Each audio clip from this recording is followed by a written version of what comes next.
बहुत समय पहले की बात है। रामपुर नाम के एक छोटे से गांव में धीरज नाम का एक आदमी अपनी पत्नी लक्ष्मी, अपनी बूढ़ी माँ और अपने 8 साल के बेटे बिट्टू के साथ रहता था। धीरज के पिता का निधन उसके बचपन में हे हो गया था, इसीलिए कम उम्र में ही धीरज के ऊपर घर की जिम्मेदारी आ गई थी। उसके पास एक छोटा सा खेत था जिस पर खेती करके वो अपने घर का गुजारा बसर करता था।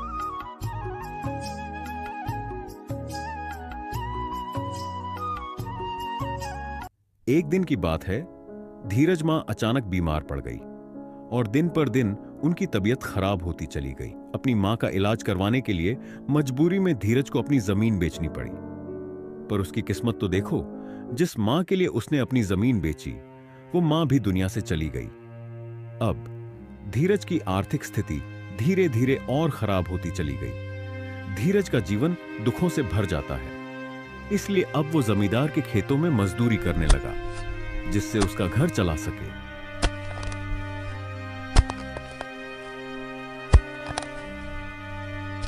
धीरज की पत्नी लक्ष्मी भी सेठ धनीराम के घर साफ सफाई का काम करके अपने पति की मदद करने लगी। इसी तरह दोनों पति पत्नी अपना घर का गुजारा करते। अजी सर्दियां शुरू होने वाली है। हमारे पास तो सर्दी के कपड़े भी नहीं है और ना ही कोई रजाई और कंबल। अब क्या करेंगे? बिट्टू को ठंड भी बहुत जल्दी लग जाती है। पिछले साल भी तो निमोनिया हो गया था इसे। इस बार रजाई और सर्दी कपड़े लेने ही होंगे हमको। पुरानी रजाई तो काफी ज्यादा फट गई है, उसमें ठंड रुकती ही नहीं है। तुम चिंता मत करो, मैं करता हूँ कुछ इंतजाम। कुछ समय के बाद सर्दियों का मौसम भी आ गया। वैसे तो हर बार ही सर्दी में तापमान -1 या 2 डिग्री रहता था, पर इस साल की ठंड कुछ अलग ही थी। तापमान भी बहुत ज्यादा गिर गया था, जिससे ठंड जोरों से अपना कहर डाह रही थी। इस बार को ठंड से पूरा गांव डरा और सहमा हुआ था। गरीब के लिए इस ठंड से खुद को बचाना मुश्किल हो रहा था। पूरे दिन धूप भी नहीं निकल रही थी। हे भगवान, कितनी ज्यादा ठंड पड़ रही है। इस बार लक्ष्मी देख रही हो, सर्दी से हाथ पैर तक जमे जा रहे हैं। मैं काम भी नहीं कर पाता ठीक से। पर क्या करें हम गरीबों की किस्मत में आराम कहाँ। चलो मैं चलता हूँ काम पर, तुम अपना ध्यान रखना और बिट्टू का भी। देर हो गई तो जमींदार बातें सुनाएगा फालतू में। ठीक है, आप जाओ, पर ध्यान रखना अपना भी। सर्दी बहुत ज्यादा है बाहर।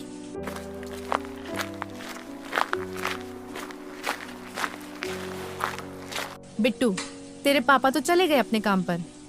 चल, अब मुझे भी जाना है। मैंने ही खाना बना दिया है। टाइम पर खा लेना और घर से बाहर मत जाना। ठंड बहुत ज्यादा है, समझे? अब मैं चलती हूँ। इतना बोलकर लक्ष्मी भी काम के लिए निकल पड़ी। सर्दी के कारण वो कांपती हुई सेठ धनीराम के घर पहुंची। सेठ धनीराम बहुत ही कठोर स्वभाव का व्यक्ति था।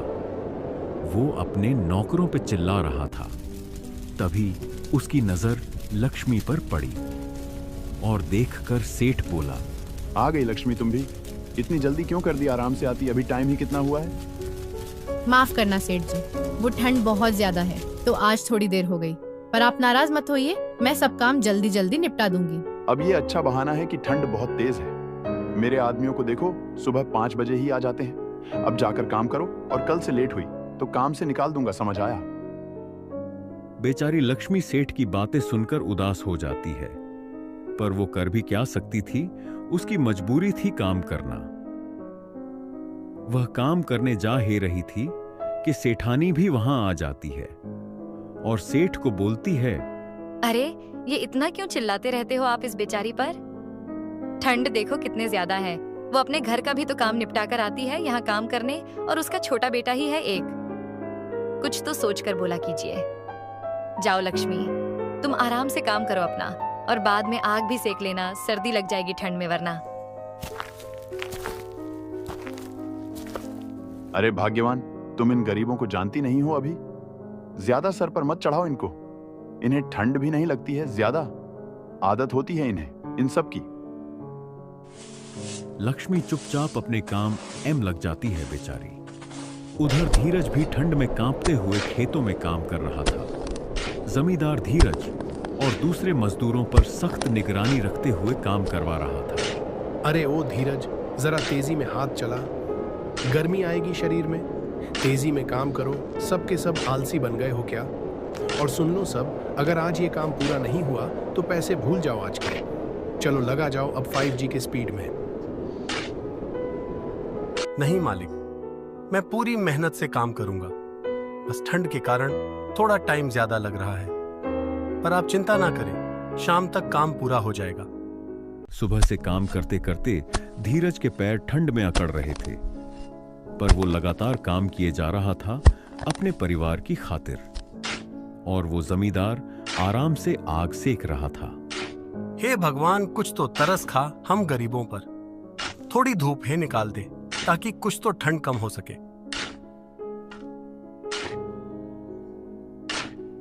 धीरज को काम करते करते शाम हो गई। वो अपना काम पूरा करके रुका ही था कि जमींदार ने फिर उसे कुछ काम बता दिया। सुनो धीरज, तुमको ये काम भी आज ही पूरा करना होगा, इसके बाद ही घर जाना, ठीक है? ठीक है मालिक, मैं काम खत्म करके ही जाऊंगा। बेचारा धीरज फिर से काम करने लगा, और करता भी क्या वो। उधर रामपुर गांव में सबका ठंड से बुरा हाल था। पूरा गांव जैसे सुनसान हो गया था। चारों ओर सन्नाटा बिखरा हुआ था। कोई अपने घर से बाहर नहीं निकल रहा था। अब तो आग ही एकमात्र उनका सहारा था।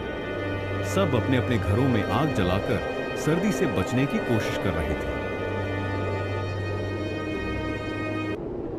गांव का एक बुजुर्ग, जो अक्सर गांव में होने वाली समस्याओं का हल निकलता था, उसने कुछ लोगों को चौपाल पे इकट्ठा किया और उनसे कहा, सुनो, इस बार की ठंड बहुत भयानक होने वाली है। ये हर साल अड़ने वाली ठंड से बहुत ज्यादा है।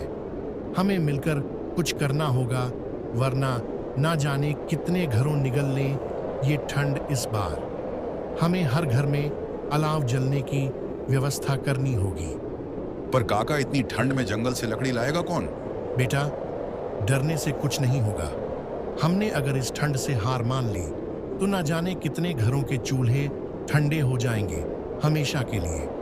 फिर सब निर्णय लेते हैं कि जंगल से लकड़ी लाकर हर घर में अलाव जलने की व्यवस्था करेंगे, जिससे सब सर्दी में गुजारा कर सके। लीजिए मालिक, मैंने आज का सारा काम निपटा दिया है। मुझे कुछ पैसे चाहिए थे, वो बेटे के लिए ठंड के कपड़े लेने थे। अरे अभी तो महीना भी पूरा नहीं हुआ है तेरा धीरज, अभी से पैसे मांगने लगा। महीना पर आने पर हे पैसे मिलेंगे। अब जाओ अपने घर। बेचारा धीरज जमींदार की बातें सुनकर चुपचाप घर चला जाता है। आज उसे घर पहुंचते पहुंचते रात हो गई थी। अजी आ गए आप, आज बड़ी देर कर दी। अब क्या बताऊं, आज जमींदार जी ने रोक लिया था। मैंने पैसों के लिए भी बोला था, पर उन्होंने बोला महीना पूरा होगा तब देंगे पैसे। अरे छोड़ो ये सब, अब आओ आग सेक लो, थोड़ा ठंड लग गई होगी आपको। फिर लक्ष्मी बिट्टू के बारे में बताती है। धीरज ने जब बिट्टू को देख तो उसका चेहरा पीला पड़ गया था। बिट्टू को तेज बुखार था और सर्दी खांसी भी। ये सब देख धीरज को अपने बेटे की चिंता होने लगी। हे भगवान, ये सर्दी तो बढ़ती ही जा रही है। आज तो घर में अलाव जलाने के लिए लकड़ियां भी नहीं हैं ज्यादा। आज मैं लकड़ियां भी नहीं ला पाया, काम पर ही लेट हो गया इतना। मैंने सोचा था सेठ जी कुछ पैसे मांग लूंगी, पर वो आज मुझ पर ही गुस्सा हो गए। सुबह सुबह इन सेठ लोगों को हम गरीबों से क्या मतलब। इनके घर तो गर्म रहते हैं, ठंड में भी। हम गरीबों को अपना पेट पालने के लिए ना जाने कितने जतन करने पड़ते हैं। लक्ष्मी और धीरज अभी बातचीत कर ही रहे थे कि उनका बेटा बिट्टू ठंड से कंपनी लगता है।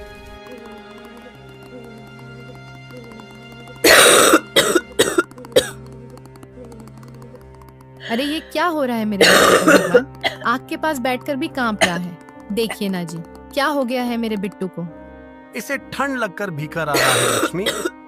तुम इसका ध्यान रखो और इसके शरीर को गर्म करती रहो ना। अभी आज कर वैद्य जी को लेकर आता हूँ।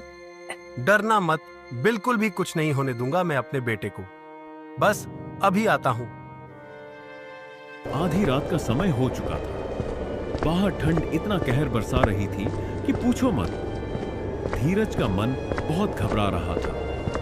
वो डरता हुआ बिना रुके तेजी में बस वैद्य जी के घर की ओर चल जा रहा था। उधर धीरा अभी थोड़ी ही दूर पहुंचा था कि बारिश भी होने लगी।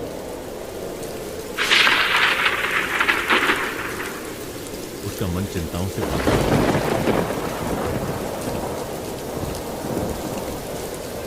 उधर लक्ष्मी अपने बेटे को बिगड़ती हुई हालत को देखकर घबरा रही थी। बस मेरे बेटा, मेरा बहादुर बेटा है ना, तो तू अभी अभी आ जाएंगे तेरे पापा वैद्य जी को लेकर, देखना तुरंत ठीक हो जाएगा मेरा लाल। बिट्टू का शरीर बिल्कुल ठंडा पड़ गया था।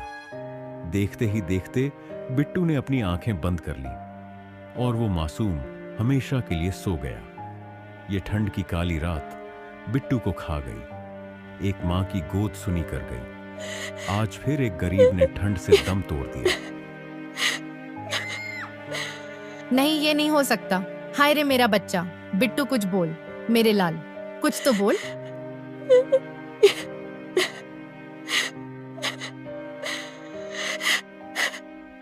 जैसे तैसे धीरज वैद्य के घर पहुंचा, पर उसकी बुरी किस्मत, जिस वैद्य के लिए वो अपने बीमार बेटे को छोड़कर आए, वो वैद्य तो घर पर था ही नहीं। उधर लक्ष्मी बहुत तेज से चिल्लाती है। उसकी चीख काली रात के अंधेरे को चीरती हुई सीधा धीरज के कानों में पड़ती है। ये चीख इतनी दर्द बाहरी थी कि जिसने भी सुनी उसका कलेजा कांप गया। धीरज भी चीख सुनकर अपने घर पहुंचा।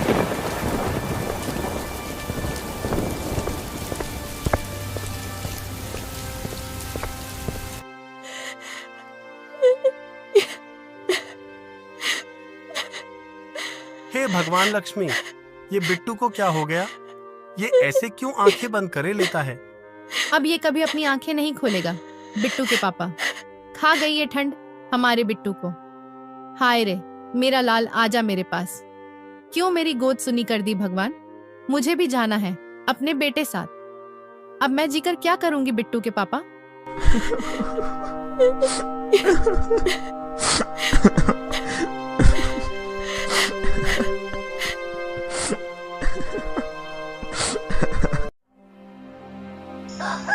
अगली सुबह गांव वाले उनके घर आए। उन्होंने धीरज और लक्ष्मी को भी अपने बेटे के साथ मृत पाया। आखिर इस ठंड ने एक परिवार को निजी ही लिया। आज लक्ष्मी और धीरज के चेहरे पर सुकून था, शायद इस बात का कि अपने बेटे के साथ है वो।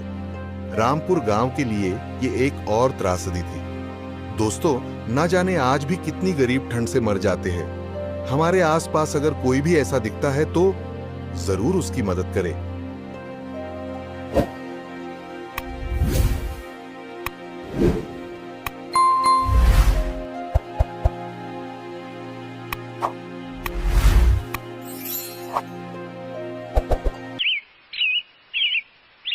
रामपुर नाम के गांव में एक विकास नाम का लड़का रहता था। विकास के माँ बाप बचपन में ही गुजर चुके थे। अपने पिताजी से मिली हुई थोड़ी सी जमीन पर विकास खेती करता और अपना गुजारा कर लेता था। विकास का ना कोई रिश्तेदार था और ना ही कोई उसके आगे पीछे था। वो अकेला ही रहता था।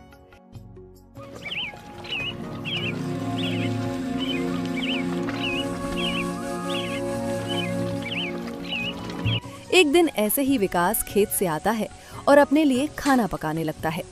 बाहर बैठी पड़ोस की चाची विकास को रोज देखती। एक दिन चाची अपने बहन से कहती है।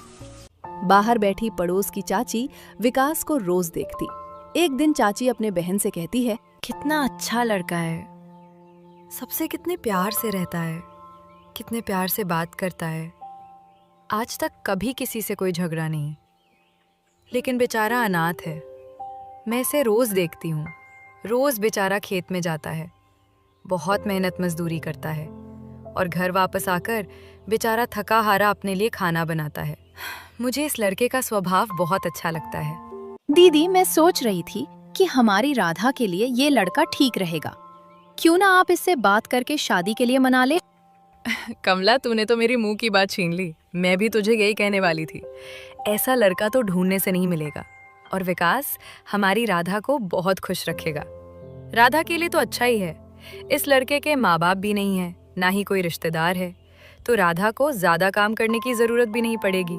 लेकिन दीदी, आप तो मेरी हालत जानती हो। मेरे पास तो फूटी कौड़ी भी नहीं है। अपनी बेटी की शादी के लिए मैं तो कुछ भी नहीं कर पाऊंगी। उसकी तुम चिंता मत करो कमला, मैं विकास से बात करती हूँ। मुझे लगता है शादी का सारा खर्च वही उठा लेगा। फिर तो ठीक है दीदी, फिर मुझे कोई दिक्कत नहीं है। ये तो और भी अच्छा है, आप उससे बात कर लीजिए।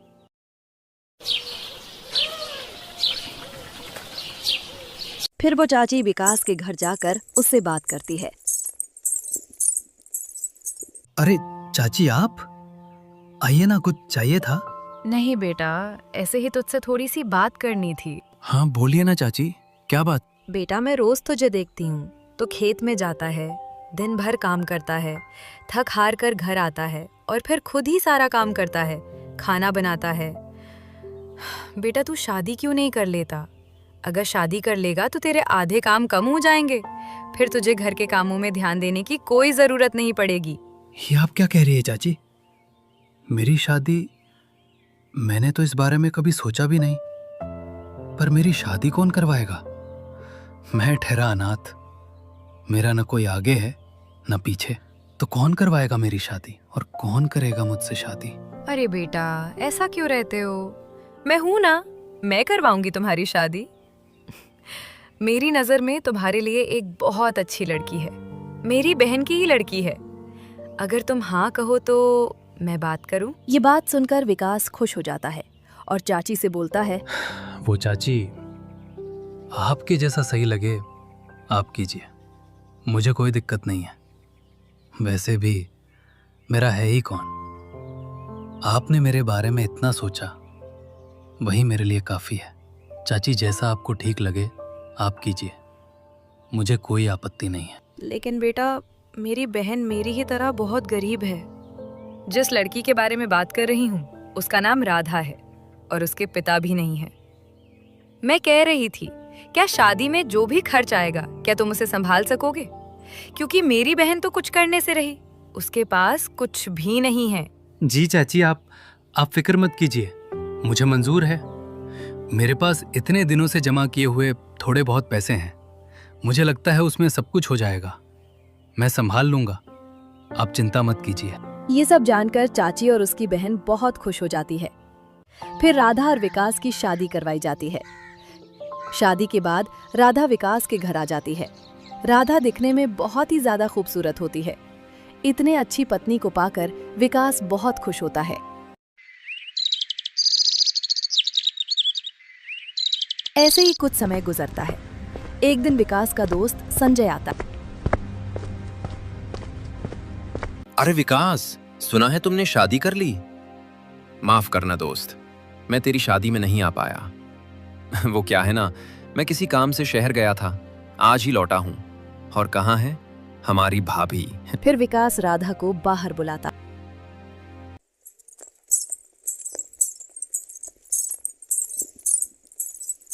राधा को देख संजय उसे देखता ही रह जाता है। उसे राधा बहुत पसंद आती है। संजय राधा को मुंह दिखाई में सोने के झुमके देता है। सोने के झुमके देता राधा बहुत खुश हो जाती है। अरे संजय, इतना महंगा तोहफा लाने की क्या जरूरत थी? अरे ऐसे कैसे? इतनी अच्छी भाभी है, बाजार की सस्ती चीज मैं उनके लिए कैसे लेकर आता? एक ही तो भाभी है हमारी। और हाँ, भाभी को भी वो झुमके बहुत पसंद आए होंगे। क्यों भाभी, मैं सही कह रहा हूँ ना? जी भैया, ये झुमके तो बहुत अच्छे हैं, मुझे बहुत पसंद है। आपका बहुत बहुत शुक्रिया। फिर कुछ दिन ऐसे ही बीत जाते हैं। एक दिन विकास खेत पर गया होता है। तभी मौका देखकर संजय वहां आता है और राधा से कहता है, ये देखो, मैं तुम्हारे लिए चांदी की पायल लेकर आया हूँ। अरे वाह, ये तो सच में बहुत अच्छी है देवर जी। आपका बहुत बहुत धन्यवाद। एक बात बताओ, तुम मेरे लिए इतनी महंगी महंगी चीज क्यों लाते हो? वो क्या है ना, मैं शहर जाता हूँ। शहर में मेरा आना जाना लगा रहता है। मुझे वहाँ कोई भी चीज दिखती है तो आपकी याद आ जाती है, फिर मैं आपके लिए ले लेता हूँ। सस्ती चीजें का शौक मुझे शुरू से ही नहीं है। क्या हुआ भाभी, आपको पसंद नहीं है क्या? नहीं, ऐसी कोई बात नहीं है। मुझे तो ऐसी चीज बहुत पसंद है। मेरी बहुत इच्छा होती है कि मैं अच्छे अच्छे गहने पहनूं, अच्छी अच्छी साड़ियां पहनूं, लेकिन ये मुझे कुछ लाकर ही नहीं देते। जब भी लाते हैं कोई सस्ती सी चीज लेकर आते हैं जो मुझे बिल्कुल भी पसंद नहीं आती। विकास तुम्हें दे क्या सकता है? वह ठहरा बेचारा गरीब अनाथ। वह तुम्हें हमेशा ऐसे ही चीज दे सकता है। महंगी चीज लाना उसकी बस की बात नहीं। मुझे तो लगता है तुमने उससे शादी करके गलती कर दी है। तुम्हारी शादी तो किसी बड़े घर में किसी अच्छे लड़के के साथ होनी चाहिए थी, जो तुम्हें सब कुछ दे सके, तुम्हारी सारी इच्छाएं पूरी कर सके। तुम भी किसके चक्कर में पड़ गई? संजय राधा को अपनी बातों की जाल में फंसा लेता है और राधा भी उसके बातों में आ जाती है।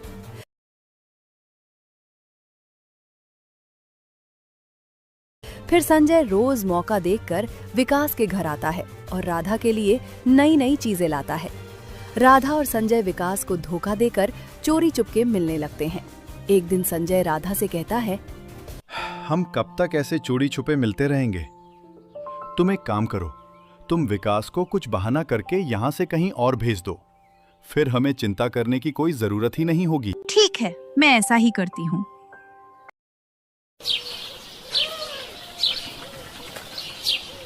फिर राधा एक मैं दिन ऐसा ही विकास को करती कहती हूँ। है, सुनिए जी, आप कब तक ऐसे खेत में काम करते रहेंगे? इस छोटे से टुकड़े में आखिर हमें कितनी सी फसल होती है, उसमें हमारा गुजारा कैसा होगा?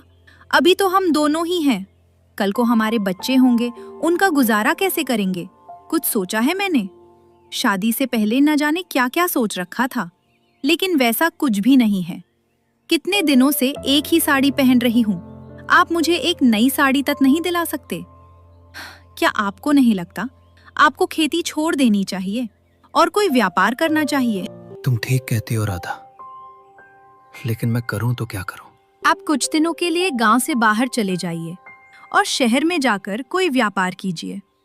जब अच्छी खासी रकम आ जाएगी तब वापस चले आना, फिर हम उससे कोई और नया व्यापार करेंगे। यहाँ गांव रहकर कुछ नहीं होने वाला। राधा, वैसे तो मैं जाना नहीं चाहता, लेकिन तुम कहती हो तो मैं चला जाता हूं।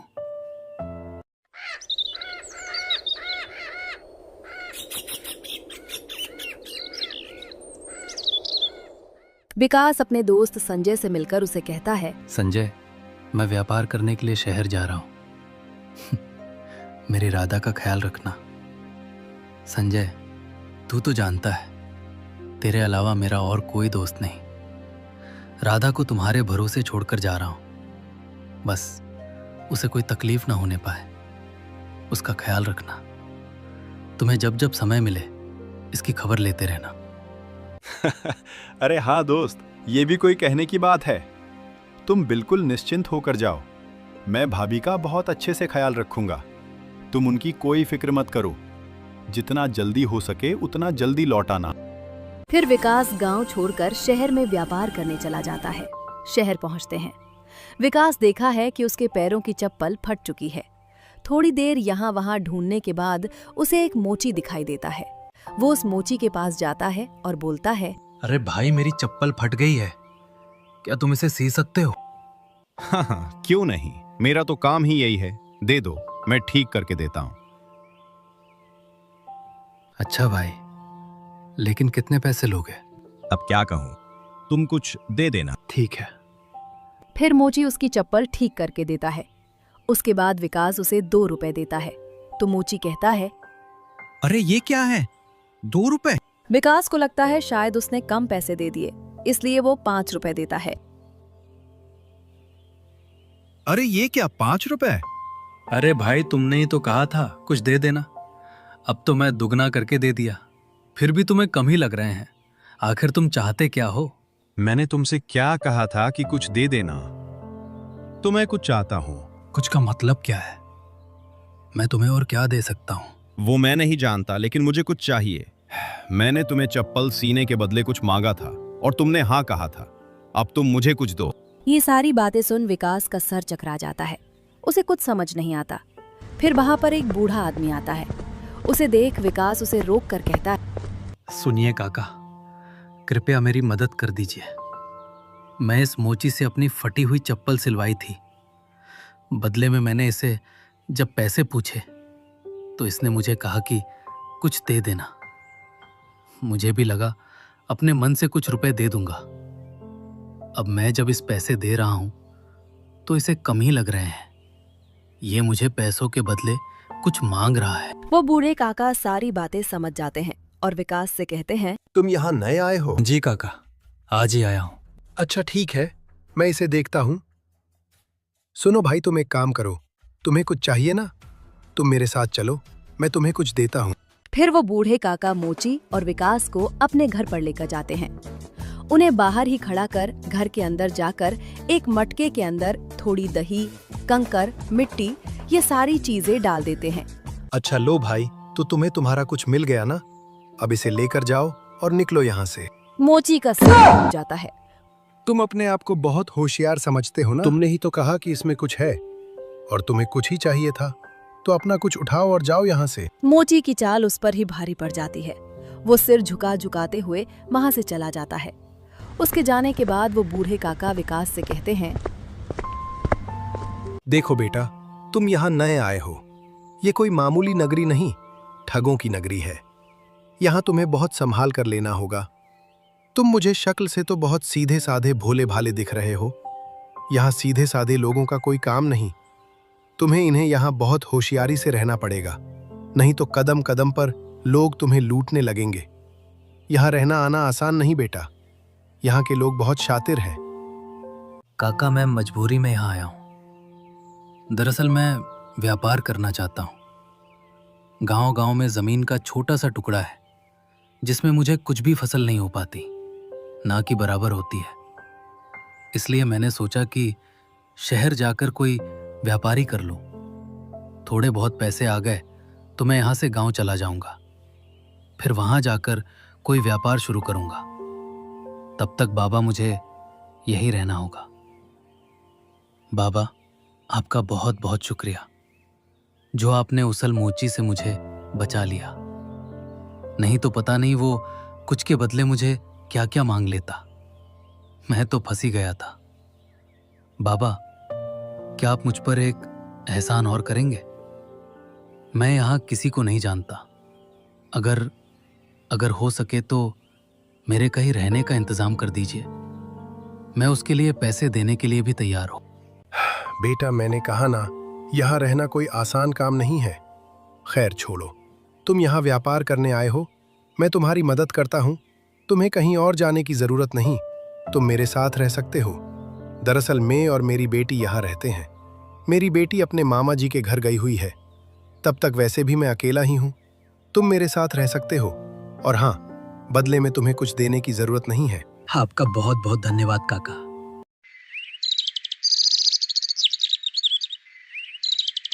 फिर विकास वहीं रहकर व्यापार करने लगता है। कम दामों में फल लेकर आता है और ऊंचे दामों में फल बेचने लगता है। उसका व्यापार बहुत अच्छे से चलने लगता है। इस बीच वो राधा को खत भी भेजता है। इधर राधा और संजय उसके भेजे खत का बहुत मजाक उड़ाते हैं। बढ़ा आया व्यापार करने वाला। अकल नाम की चीज तो उसे है नहीं, वो क्या व्यापार करेगा? और वैसे भी वहां जाकर चिल्लर ही कमा रहा होगा। वो मेरे जितना धन कभी नहीं कमा सकता। कुछ भी करे, मैं तो कहता हूं वो वहीं रह जाए। वापस आने की कोई जरूरत ही नहीं है। वैसे भी अगर वापस आ गया तो हम ऐसे खुलेआम मिल नहीं पाएंगे। इससे अच्छा वो वहीं रह जाए। दोनों मिलकर विकास का बहुत मजाक उड़ाते हैं। ऐसे ही कुछ दिन बीत जाते हैं।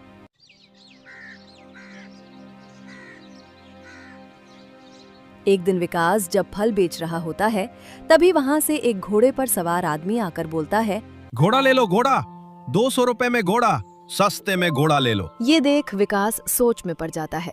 अरे वाह, सिर्फ 200 रुपए में घोड़ा? यह आदमी इतना बड़ा घोड़ा 200 रुपए में बेच रहा है। ये तो बहुत ही अच्छा सौदा है। मैं काम करता हूँ, इससे पहले कोई और ले ले। मैं इस घोड़े को खरीद लेता हूँ। वैसे मुझे व्यापार करने के लिए इस घोड़े की जरूरत पड़ेगी। इस घोड़े की मदद से मैं दूर दूर तक जाकर व्यापार कर सकता हूँ। ऐसा सोचते हुए विकास उसे घोड़े वाले के पास जाकर कहता है, अरे भाई, ये घोड़ा मुझे चाहिए। ये लो तुम्हारे 200 रुपए और मुझे घोड़ा दे दो। वो घोड़े वाला उसे खिलौने वाला घोड़ा थमा देता है। ये लो तुम्हारा घोड़ा, अब मैं चलता हूँ। अरे ये कैसा मजाक है? तू मुझे ये कौन सा घोड़ा थमा रहा है? ये तो बच्चों का खिलौना है। हाँ, तो मैं इसी घोड़े की बात कर रहा। अरे ऐसे कैसे? मैं इस घोड़े की नहीं, तुम जिस घोड़े पर बैठे थे उसे घोड़े की बात कर रहा था। मैंने उसके लिए तुम्हें 200 रुपए दिए थे। अब निकालो, मेरे पास 200 रुपए है। ये खिलौने वाला घोड़ा लेकर मैं क्या करूंगा? तुमने क्या मुझे पागल समझ कर रखा है कि खिलौने वाला घोड़ा मैं तुमसे 200 रुपए में खरीदूं? ये तू क्या कह रहा है? यहाँ ऐसे नहीं होता। एक बार सौदा हो गया तो हो गया। यहाँ नया आया है क्या? तुझे कुछ पता भी है या नहीं? यहाँ एक बार सौदा हो गया तो फिर मुकर नहीं सकते। मैंने तुम्हें घोड़ा बोला था और मैंने घोड़ा तुम्हें दे दिया। मैंने ये नहीं बोला था कि मैं ये घोड़ा दूंगा। मैं यही खिलौने वाला घोड़ा बेच रहा था। अब निकलो यहाँ से, तुम्हारे पैसे तुम्हें वापस नहीं मिलेंगे। अरे ऐसे कैसे? मैं तो पैसे वापस लेकर रहूंगा। मेरी बहुत मेहनत की कमाई है, मैं तुम्हें ऐसे लूटने नहीं दूंगा। ए, चल निकल यहाँ से। अगर ज्यादा मुंह चलाया तो अपने आदमी से कहकर यही तुम्हें पीट दूंगा। पता नहीं कहां कहां से आ जाते हैं। चल निकल यहां से। मेरा रास्ता छोड़। विकास बहुत परेशान हो जाता है और बूढ़े काका के पास जाकर ये सारी बातें बताता है। बूढ़े काका उसे बोलते हैं, विकास, मैंने तुम्हें पहले ही कहा था कि यहाँ बहुत होशियारी से रहना होगा। अब तुम ये क्या मुसीबत लेकर आए हो? खैर छोड़ो, कोई बात नहीं, मैं अभी उसे सबक सिखाता हूँ। फिर वो बूढ़े काका एक जगह जाकर बैठ जाते हैं। वहां से वहीं घुड़सवार जा ही रहा होता है। तभी उसे देख बूढ़े काका चिल्लाते हैं, सोने की चद्दर ले लो, सोने की चद्दर, विदेश की चद्दर। आओ आओ भाई, बहुत सस्ते में सोने की चद्दर। ऐसी चद्दर तुम्हें कहीं नहीं मिलेगी, जल्दी ले लो, एक ही बची है, सोने की चद्दर ले लो। ये बात सुन वो घुड़सवार सोचता है, अरे वाह, सोने की चादर, वो भी विदेशी। पता नहीं हमारे यहाँ ये कौन बेवकूफ सोने की चादर बेच रहा है, वो भी इतने सस्ते में। सोने की चीज कोई भला ऐसे रास्ते में बेचता है? मुझे लगता है कोई पगलेट ही होगा। एक काम करता हूं, इससे पहले कोई इसे खरीदे, मैं ही इसे खरीद लेता हूं। सोने की चादर अगर मेरे पास आ गई तो मैं तो बहुत अमीर बन जाऊंगा। ये सोच वो आदमी बूढ़े काका के पास जाता है और बोलता है, अरे ओ चाचा, वो सोने की चादर मुझे दे दो, मुझे चाहिए। अच्छा ठीक है भाई, लाओ 1000 रुपए और सोने की चादर ले लो। वो घुड़सवार बूढ़े काका को 1000 रुपए दे देता है। फिर काका उसे एक चादर देते हैं। उसे देख वो घुड़सवार गुस्से से काका से बोलता है, अरे ये क्या, इसमें सोना कहाँ है? ये तो कोई साधारण चादर है। सोना? ये तुम क्या कह रहे हो? मैं सोने की चादर थोड़ी बेच रहा हूँ, मैं तो चादर बेच रहा हूँ, और वो भी सोने के लिए। ए बूढ़े, तू मुझे बेवकूफ मत बना। तूने बोला था सोने की चादर, अब बता इसमें सोना किधर है? मेरे पैसे मुझे वापस कर, मुझे ये चादर नहीं चाहिए। अरे ऐसे कैसे? यहाँ एक बार सौदा हुआ, ज्यादा हो गया तो फिर तुम मुकर नहीं सकते। सौदा हो गया तो हो गया, चल अब निकल यहाँ से। और हाँ, मैंने तुझे कब बोला था कि मैं तुझे सोने दूंगा? मैंने तो सोने की चादर कहा था, जो सोते वक्त काम आती है, और ये चादर सोने की ही है। सोने के लिए ही लोग इसे इस्तेमाल करते हैं। तुम बेवकूफ हो क्या? किसी ने सुन लिया तो तुम पर हंसेगा। ये सारी बातें सुन उस घुड़सवार का सर चकरा जाता है और वो गुस्से में बड़बड़ाते हुए वहां से चला जाता है। फिर घर जाकर बूढ़े काका से विकास कहता है, वाह काका, आपकी बुद्धि का जवाब नहीं। आपने उसे बहुत अच्छा सबक सिखाया। धन्यवाद काका, आपकी वजह से मेरे पैसे मुझे वापस मिल गए। विकास, मैंने तुम्हें कितनी बार कहा है कि तुम इतने सीधे साधे बनकर मत रहो। इतना भोलापन भी ठीक नहीं। यहाँ तुम्हें होशियारी दिखानी होगी। समझ गया काका, आइंदा मैं फूंक फूंक कर कदम रखूंगा। मैं किसी के जाल में नहीं फंसूंगा।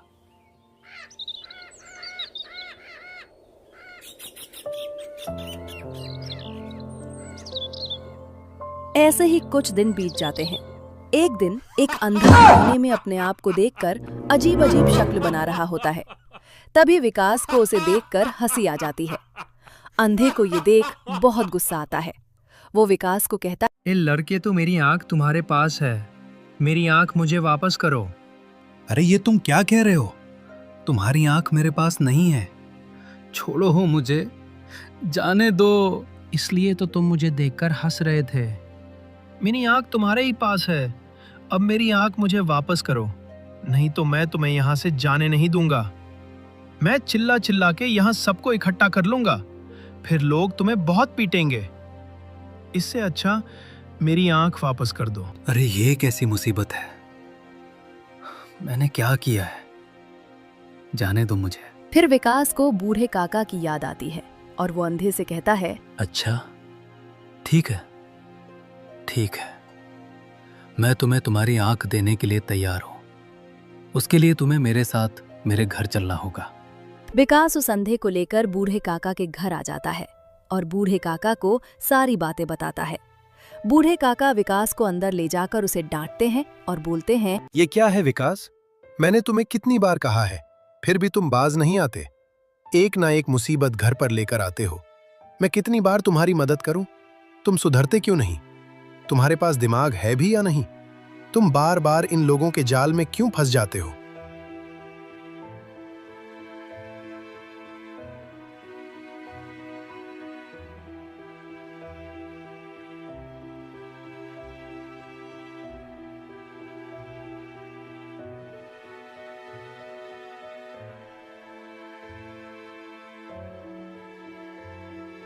मुझे माफ कर दो काका।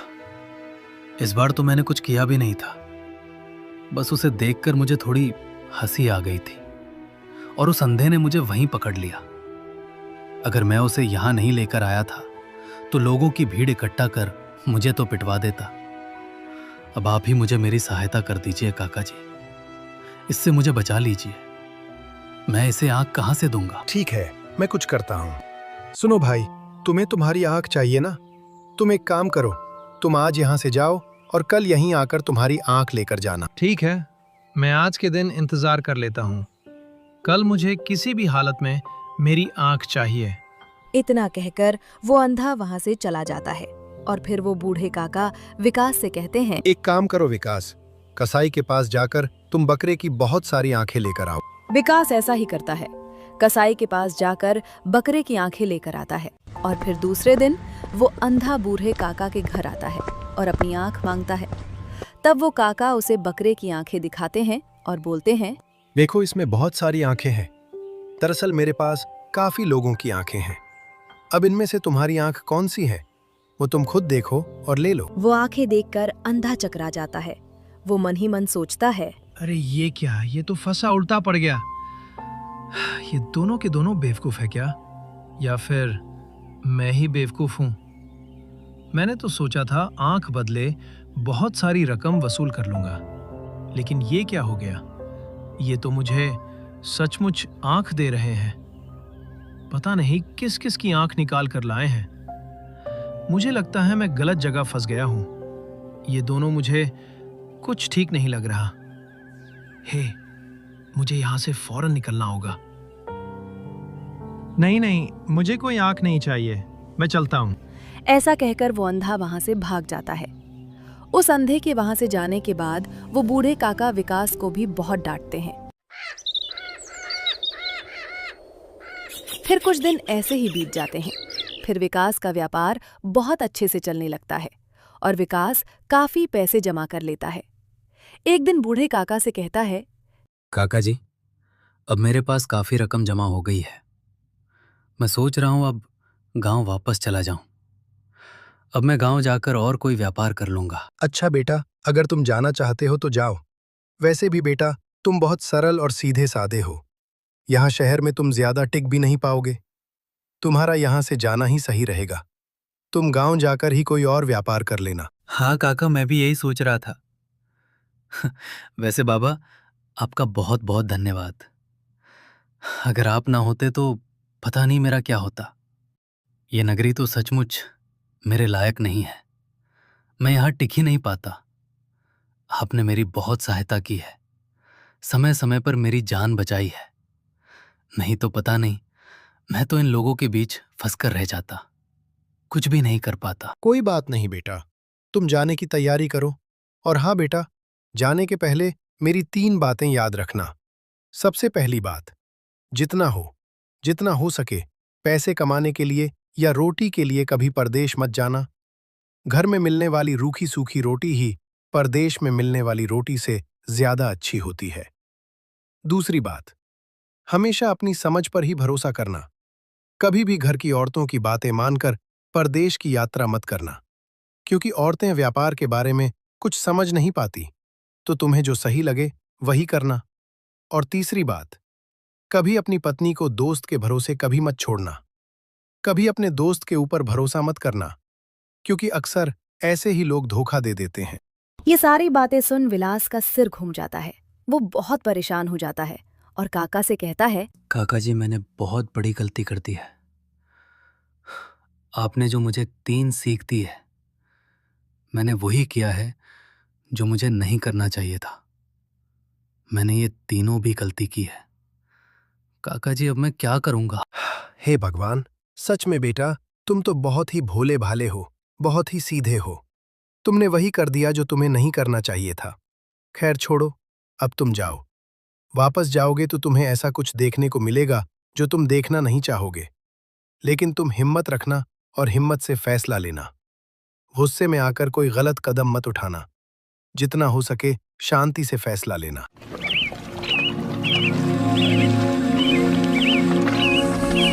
फिर विकास गांव की ओर निकल पड़ता है। जब वो अपने घर के पास पहुंचता है, काका की सारी बातें उसे याद आती हैं। उसे अंदर से राधा के साथ अपने दोस्त संजय की आवाज आती है। वो बाहर खड़ा रहकर उन लोगों की बातें सुनता है। राधा संजय से कहती है, उस विकास का खत आया था, 2 महीने बाद आने वाला है। मैं सोच रही थी कि अगर वो यहाँ आ जाएगा तो हम कैसे मिल पाएंगे। अरे राधा, तुम क्यों चिंता करती हो? अब उस बेवकूफ की डोर तुम्हारे हाथ में है। तुम चाहो तो उसे कहीं भी भेज सकती हो। वो जैसे ही वापस आएगा, तब तुम किसी बहाने से उसे और कहीं भेज देना। ये सारी बातें सुन विकास के पैरों तले जमीन खिसक जाती है। वो गुस्से में बहुत आग बबूला हो जाता है और बाहर से ही आवाज देकर दोनों को बाहर बुलाता है। दोनों विकास को देखकर बहुत डर जाते हैं। तभी संजय कहता है, अरे विकास, तुम यहाँ? तुम कब लौटे? तुमने तो बताया भी नहीं कि तुम आज आने वाले हो। वो क्या है ना, मैं यहाँ से गुजर रहा था तो मैंने सोचा भाभी का हालचाल पूछ लूं। दरअसल उनकी तबीयत ठीक नहीं थी, इसलिए मैं थोड़ी देर यहाँ रुक गया था। संजय, झूठ बोलने की कोई जरूरत नहीं। मैं तुम दोनों की सारी बातें सुन ली है और मैं अच्छे से जानता हूं कि तुम दोनों के बीच क्या चल रहा है। तो मुझे सिखाने की कोशिश मत कर। तुझे तो शर्म आनी चाहिए। तेरे भरोसे पर अपनी पत्नी को छोड़कर गया था और तूने दोस्ती का ये सिला दिया। मुझे तुझसे ये उम्मीद नहीं थी। तुझे तो दोस्त कहते हुए भी। अरे अरे विकास, ये तू क्या कह रहा है? शर्म तो तुझे आनी चाहिए। तू मुझ पर और भाभी पर शक कर रहा है। भलाई का तो जमाना ही नहीं रहा। तू यहाँ नहीं था, इसलिए मैंने सोचा कि मैं भाभी का ख्याल रख लूंगा, तो तुझे चिंता की कोई बात नहीं होगी। तुमने ही तो कहा था कि मैं राधा का अच्छे से ख्याल रखो। मैं तो वही कर रहा था। एक तो खुद का काम धंधा छोड़कर यहाँ इनका ख्याल रखो और ऊपर से तुम्हारे ताने भी सुनो। ये तो कोई बात नहीं हुई। भलाई का तो जमाना ही नहीं है। मैंने कहा ना, मेरे सामने नौटंकी करने की कोई जरूरत नहीं है। मैं सब जान चुका हूं। अच्छा हो गया तू आ गया। हम तो इन दोनों की बेशर्मी देखकर तंग आ चुके हैं। तुम यहाँ से चले क्या गए? इन दोनों ने बेशर्मी की सारी हदें तोड़ दी। बेटा, हमारे घर में भी बच्चे हैं, उन पर गलत असर हो रहा है। तुम कुछ करो बेटा। संजय, तुम अब राधा को अपने घर लेकर जाओ। मुझे इसकी कोई जरूरत नहीं। मैं राधा को अभी इसी वक्त तलाक देता हूं। अब ये मेरी कोई काम की नहीं है। वैसे भी तुम दोनों अगर एक दूसरे को पसंद करते हो तो मैं यहां इसे क्यों रखूं? तुम इसे अपने साथ अपने घर लेकर जाओ और इससे शादी कर लो। राधा भी सर झुकाए वहां खड़ी रहती है और फिर संजय राधा को वहां से लेकर जाता है। विकास बहुत परेशान होकर घर में अकेला ही बेटा रहता है। दिन गुजरते चले जाते हैं। विकास न खाता है न पीता है। उसे अपनी पत्नी और दोस्त की बेवफाई भुलाई नहीं जाती। वो बहुत दुखी रहने लगता है। एक दिन वो गांव छोड़कर वहां से चला जाता है और इस काका के घर जाता है और उन्हें सारी बातें बताता है। वो काका उसे कहते हैं, बहुत अच्छा किया बेटा, मुझे तुमसे यही उम्मीद थी कि तुम ऐसा ही कुछ फैसला लोगे। तुमने अच्छा किया। और बेटा, मेरी एक इच्छा थी। मेरी एक बेटी है, बहुत संस्कारी है और बहुत ही अच्छी है। मुझे तुम जैसे लड़के की ही तलाश थी। मैं चाहता हूं कि तुम मेरी बेटी से शादी कर लो। जैसे एक अंधे को आंख चाहिए होती है, वैसे ही विकास को एक साथी की जरूरत थी जो उसे संभाल सके और ऐसे समय में उसका साथ दे सके। इसलिए विकास भी ज्यादा ना सोचते हुए काका को हाँ कह देता है और फिर काका की लड़की से विकास की शादी हो जाती है। विकास अब खुशी खुशी अपनी पत्नी के साथ रहने लगता है।